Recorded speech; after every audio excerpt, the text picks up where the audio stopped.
시 ma'am जी ने क्या की मेरा C की तंखाई दो very good ma'am vitamin C की foaming face wash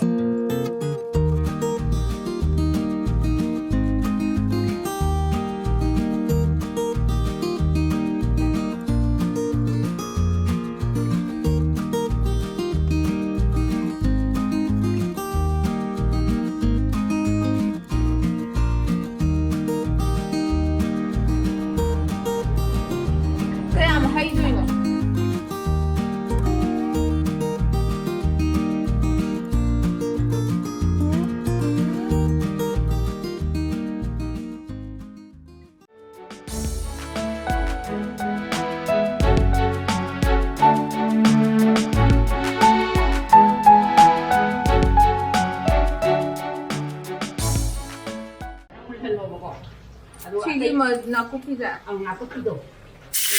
Dira kali yang itu. Itu ada tanda. Nakupi do pada apa? Yang itu. Aduh nakupi do pula pada kan apa? Kita ni pada apa? Kita ni pada ada kamu dari apa? Aduh ni pula pada kita tengok tahu.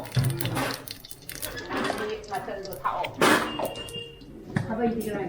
Mana ni? Ibu cilan tu. कादर Mana aku tinggal. Nah, tri, tidak harus kita. Aku tinggal loh. Aduh malam silakan loh. Ada juga nak silakan loh.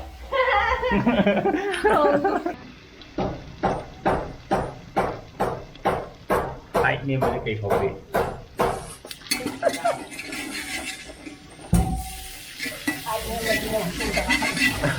Yang mana Mangjaba betul ni awam. Moral ni betul lagi je betul lagi je. Awam betul ni Mangjaba je. Sebab aku pakai dulu turun dia. Kan lebih keren kaya ni dia pakai air ni Mangjaba. Ni yang Mangjaba.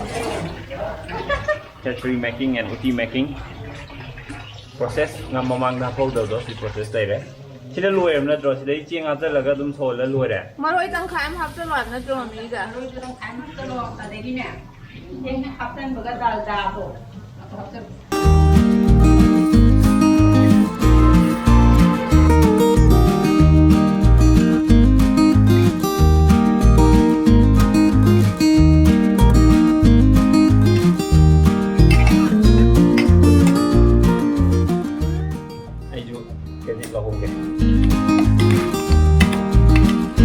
kan da koi dalda de hapa dalda se un packet among mu hapa sai hap ki wang da hap ki ba thau bi chang da hapa mathang da morok am hapsan ba Singai ganya ni.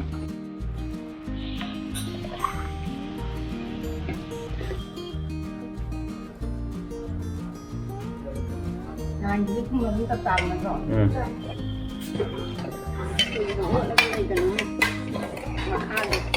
Hard ne o le do aduh luar dah Saura ni dah ada dia. Saura kan dah kering hal lagu kain ni ada dengan jai ni nak sak semua tu mana. sak thong mo dai na si ma khas step ti sak thong mo chap man re har na bye bye ni to jo ro ai cheng e bye bye ai chale ko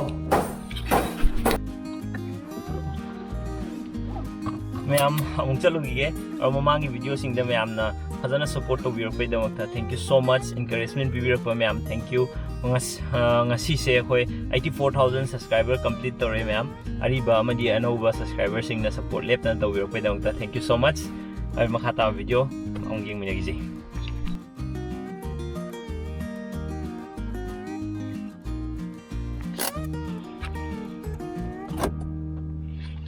yore ma'am अमुक चंगुगे आई ngasi lai sina khoya thong de ne hojik khoya thong ye sai gi views ma tem ulake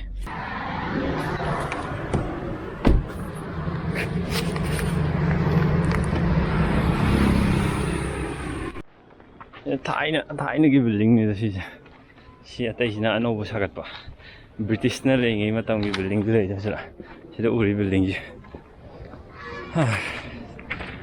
ha to pom pham ma dong chat ne ji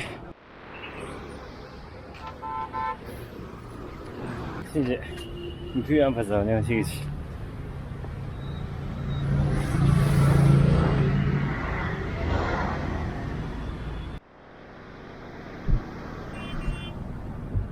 Bazar di lo imbak thong lo nei to sim makha da uri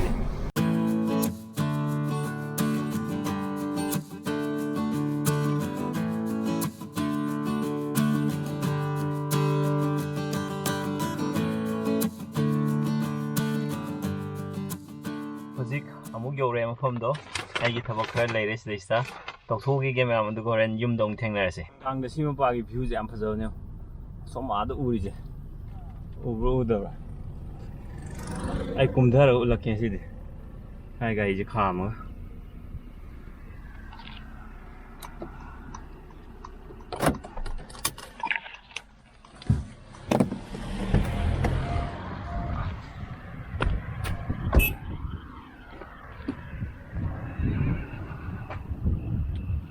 저 아기 뷰죠.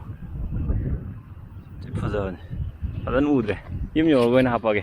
임디 요래. 아라비 팅시디.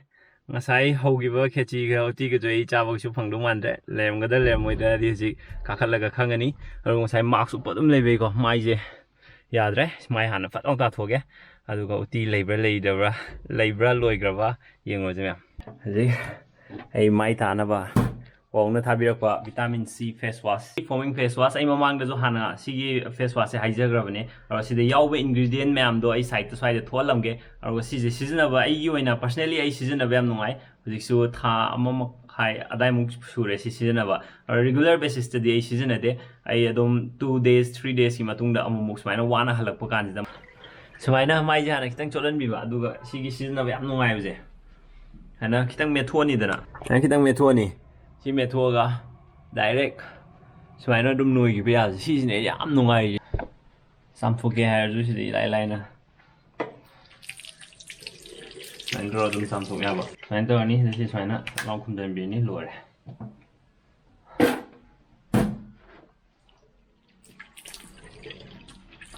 spada nungai kanagumba sigi poche hana season na biba layer ga ju comment da soina haibiro adom gi skin type ta season na ba nungai bra nungai ta bra ai yoina di season na ba yam nungai re alo yam le bining ba layer ga di description de link hapsaram ge makhoi gi app am ju thoe du app tu ju link hapsaram ge aro huji huji su delivery tori bane makhoi arna soina check out to bio yam chathok chasin gi problem lai basing home delivery lak bane makhoi gi product sing je check out to bio aduga hujik na khechi lai bi ngoji Khechri di lei ba? Okay, khechri le. Watermelon jo. Yeah, yeah. Ne te dai no char se yare. Sak ki matai da hapa sar. Watermelon din char ge jikin. Nani kyam char gra? Ki tang khai yo ko lu chalai. Si ma'am jinu char ge bera. Si ki tang khai do. Very good. Compost sembagi taklo wa haibu tu. Ko ne smaina thamgi ba amot pa ma'am do amot pa di waste ma'am do smaina hapsalani ago mathak ta ina mamangi video do utkibu do are do hapsalu deba process se no mo 15 minute da phana hapage compost sem na har ko ne siwai jina compost sem gi mama ge bulai thagalak ko video do ngarang ai better half na yeng ba arda information ma'am ma kamai sem ga dage have ju yawe ba adu ma'am khangning mama ge bulai gi dage ju dum khang phangani ai si cha gi ge khechri na cha ko cha ni ăn thùng này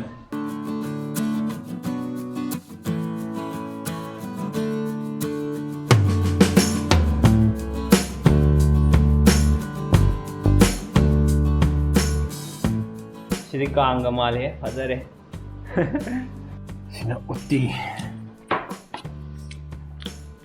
ui utti umrok mamangi mang lại cái sao phong bằng xin nhung đằng là sao phong bằng thì giờ này cái mà hậu